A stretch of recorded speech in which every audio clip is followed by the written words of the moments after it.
Souvent, quand on parle d'immigration et qu'on en fait un sujet inflammable par des mots, peut-être utilisés exprès, je ne sais pas moi ce qu'a voulu faire François Bayrou là-dessus, c'est qu'on ne veut pas parler d'autre chose. Parce que quand, par exemple, en ce moment, il y a des plans de licenciement en cascade et des usines qui ferment, et vous avez vu les chiffres, hein, plus de 110 000 chômeurs en plus qui viennent de tomber, c'est facile de parler de l'immigration, même de laisser entendre que si ça va mal en France, c'est à cause des immigrés.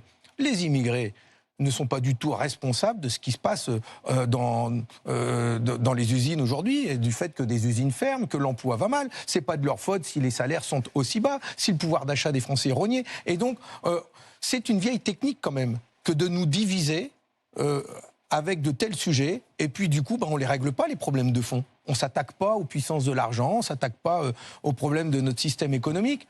Par contre, on a trouvé un coupable bien pratique, c'est l'étranger.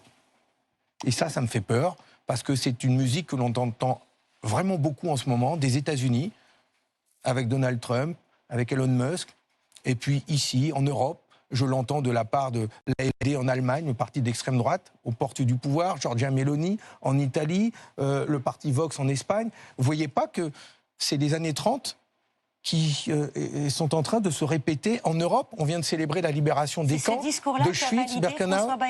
Non, je dis qu'il faut faire attention. Je reviens, vous m'avez posé la question sur l'emploi des mots, et c'est bien parce que ces sujets sont extrêmement sensibles, qu'on a vécu une histoire en France et en Europe il y a 80 ans, on ne veut pas qu'elle se répète, et donc on doit faire attention à la manière dont on parle de ces sujets, pour ne pas jeter de l'essence, du feu, sur des sujets qui sont inflammables comme cela. Au contraire, parlons-en avec raison et traitons de ces questions avec raison. Je ne dis pas qu'il ne faut pas les traiter, je dis qu'il faut le traiter avec raison.